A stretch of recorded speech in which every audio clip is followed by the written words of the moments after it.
நிஷா நிஷா புருஷன் தூங்கி எந்திரிக்கிறதுக்கு முன்னாடியே டீ சுட வச்சாலும் சுடு தண்ணி போட்டு வைக்கணும். நான் இப்போ எதில் குளிக்கிறது?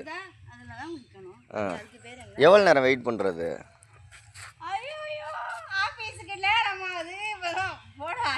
ரேய் நாளைக்கெல்லாம் ஏன்டா சிரிக்கிற? என்னடா சிரிக்கிற? ஏய் இங்கே பாடுறா, அப்பாவை பாடுறா தம்பி. அப்பா சொல்கிறத கேட்டுக்க. அப்பா தூங்கி எந்திரிக்கிறதுக்கு முன்னாடி நீ 6:30 மணிக்கெல்லாம் எந்திரிச்சு அப்பாவுக்கு சுடு தண்ணி வச்சு வைக்கணும். சுடு தண்ணி வச்சு வைக்கணும்.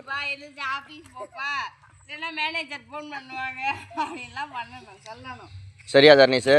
அப்பா எந்திரிக்கிற மாதிரி சுடு தண்ணி போட்டு வைக்கணும். அப்பா எந்திரிச்சோன்னு ஏன்னா குளிக்கணும்ல. அப்பா தூங்கி எந்திரிச்சு எந்திரிக்க முன்னாடி நீ எந்திரிச்சு எனக்கு டீ போட்டு வரலையே அம்மாவை தண்ணி போட வைக்க சொன்ன. நான் ஸ்கூலுக்கு கிளம்பணும்னு சொல்லி நீ சொல்லுடா. உனக்கு ஸ்கூல் எத்தனை மணிக்கு? 9 மணிக்கு தானே. அதுக்குள்ளே அப்பாவுக்கான வேலைகள் எல்லாத்தையும் முடிச்சிடணும். டீ வச்சு கொடுத்து சுடு தண்ணியெல்லாம் போட்டு வைக்கணும். சரியா? நாளைக்கெல்லாம் பார்ப்பேன், இல்லாட்டி அடி வெளுத்துருவேன்.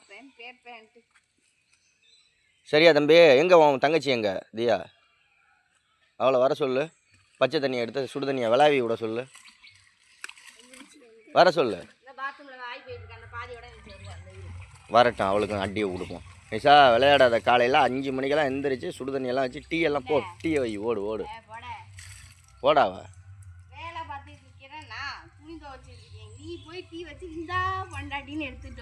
டீ வச்சா வா. வாயை காமி. காமி. ஒரு வாயில் ஒரு செருப்பை கப்பை கொடுத்து ஒரு செருப்பால் அடிக்கிறீங்க. வா, நான் உனக்கு டீ வச்சு கொண்டு வரணுமா? தர்ணீஷ் நாளைக்கெல்லாம் 5 மணி 5:30கெல்லாம் எந்திரிச்சு சுடு தண்ணி வச்சிடணும் அப்பாவுக்கு ரெகுலராக. ஓகே? ஏன்னா குளிக்கிறதுக்கு சுடு தண்ணி எதுக்கு வைப்பாங்க? எதுக்கு எடுத்தாலும் ஞான்னு கேட்கக்கூடாது. ஓகே அப்பா, நான் ரெடி பண்ணி வச்சிட்றேன்ப்பா, சுடு தண்ணி வச்சிட்றேன்ப்பான்னு சொல்லலாம். ஹோம்ஒர்க்கெல்லாம் எழுதிட்டியா? Very good.